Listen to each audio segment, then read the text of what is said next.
ঢাকা বিশ্ববিদ্যালয় কেন্দ্রীয় ছাত্র সংসদ ডাকসু নির্বাচনের তফসিল ঘোষণার পর উচ্ছ্বাস বিরাজ করছে পুরো ক্যাম্পাসে।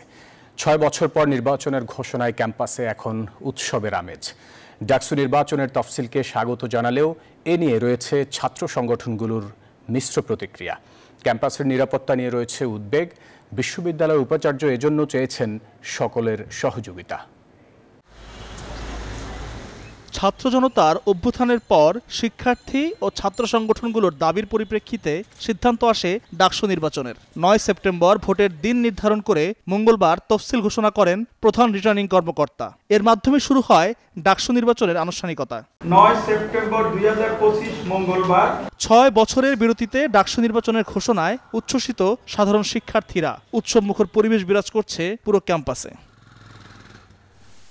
ইতোমধ্যে নির্বাচন ঘিরে প্রস্তুতি শুরু করেছে বিভিন্ন ছাত্র সংগঠন, তবে কারো কারো রয়েছে এ নিয়ে ভিন্ন প্রতিক্রিয়াও। আমরা ৯ তারিখে যে নির্বাচন হতে যাচ্ছে তাকে স্বাগত জানাই, কিন্তু যে গঠনতন্ত্রের উপর দিয়ে এই নির্বাচনটা হতে যাচ্ছে সেটা কিন্তু এখনো অগণতান্ত্রিক রয়ে গেছে। ডাকসুকে বানচাল করার জন্য ককটেল বিস্ফোরণ করা হয়েছে, প্রতিতরা লীগ মিছিল করে গেছে এবং ভিতরে বাইরে বিভিন্ন জায়গা থেকে বিভিন্ন ধরনের অপতৎপরতা হয়েছে।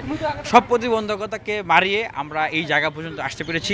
কিছু তো আশঙ্কা থাকবেই, কিন্তু তার মানে এটা না যে আমরা তার জন্য ডাকসু নির্বাচন বন্ধ করে রাখবো। আমরা চাই যে নির্বাচনের পরিবেশটা যেন ফ্রি, ফেয়ার অ্যান্ড পার্টিসিপেটরি থাকে, সবাই যাতে অংশগ্রহণ করতে পারে, সবাই যাতে স্বাচ্ছন্দ্যে ভোট দিতে পারে।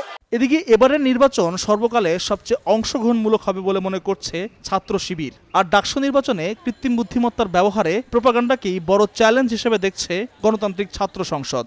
কে জিতলো, কে হারলো, কে দাঁড়াইতে পারলো, কে দাঁড়াইতে পারলো না, কে ভোটার হইলো না, এটা ম্যাটারই করে না। ম্যাটার হইলো একাডেমিক ক্যালেন্ডার অনুযায়ী নির্দিষ্ট একটা টাইমে প্রত্যেকটা শিক্ষার্থী ভোট দিতে পারার রাইটটা প্র্যাকটিস করা। ঢাকা বিশ্ববিদ্যালয়ে যে কোনো সময়ের তুলনায় এখন একটা ভালো পরিবেশ এসেছে। আমরা এটাকে আরও কীভাবে ম্যাক্সিমাইজ করা যায় সেই চেষ্টাটা আমরা করতে পারি। এখানে চ্যালেঞ্জ হচ্ছে প্রোপাগান্ডা। এখানে খুব বাজেভাবে আমরা দেখেছি অভ্যুত্থান পরবর্তী সময়ে পলিটিক্যাল কমিউনিটিগুলো হচ্ছে প্রোপাগান্ডা ছড়ায়, বিশেষ করে ওই কিছু সংগঠন ছিল বট আইডি পালে আর কি, সোজা কথা যেটা, এর বট আইডি, বট পেজ দিয়ে বিভিন্ন রিউমার, মিথ্যা এগুলো ছড়ায়। অপরদিকে জাতীয়তাবাদী ছাত্রদল তফসিলকে স্বাগত জানালেও ক্যাম্পাসের নিরাপত্তা নিয়ে অভিযোগ করছে সংগঠনটি।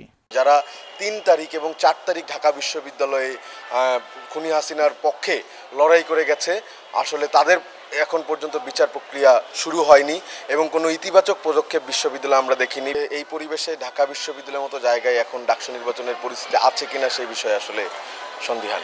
এই নিরাপত্তার সংখ্যা কাটিয়ে উঠতে হলে ঢাকা বিশ্ববিদ্যালয় প্রশাসনকে অবশ্যই ফ্যাসিবাদের যারা দোষর আছে তাদেরকে বিচারের আওতায় আনতে হবে, নতুবা এটা এই ডাকসু নির্বাচন অনুষ্ঠিত হওয়ার ক্ষেত্রে একটি অন্তরায় হয়ে দাঁড়াবে। আমরা ডাকসু চাই, তবে হচ্ছে কথা আমরা ডাকসুর আগে সবসময় আমরা দাবি জানিয়েছিলাম যে হচ্ছে কথা যারা সন্ত্রাসী ছিল তাদেরকে বিচারের আওতা নিয়ে আসো। যে সকল শিক্ষক হচ্ছে কথা এই সন্ত্রাসী হামলার সাথে প্রত্যক্ষভাবে বা পরোক্ষভাবে সহযোগিতা করেছে তাদেরকে বিচারের আওতা নিয়ে আসো। শিক্ষার্থীদের নিরাপত্তা সংক্রান্ত উদ্বেগের বিষয়টি স্বীকার করে নিয়েছেন উপাচার্য, তবে এজন্য সকলের সহযোগিতা চেয়েছেন তিনি। ঢাকা বিশ্ববিদ্যালয়ের যে ভৌগোলিক অবস্থান, তাতে নিরাপত্তা নিশ্চিত করবার জন্য আমাদের সবার সহযোগিতা দরকার। এটি এককভাবে বিশ্ববিদ্যালয়ের প্রশাসন করতে পারবে না। এই আয়োজনটি করার দায় আপনার যদ্দূর আমার অতটুকু।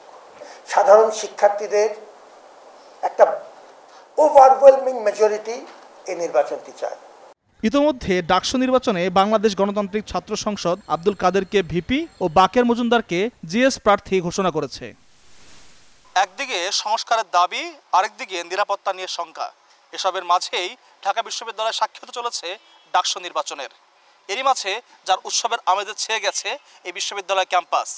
এখন দেখার বিষয় কতটা অংশগ্রহণমূলক ও নিরাপদ পরিবেশে এই নির্বাচনের আয়োজন করতে পারে ঢাকা বিশ্ববিদ্যালয় প্রশাসন।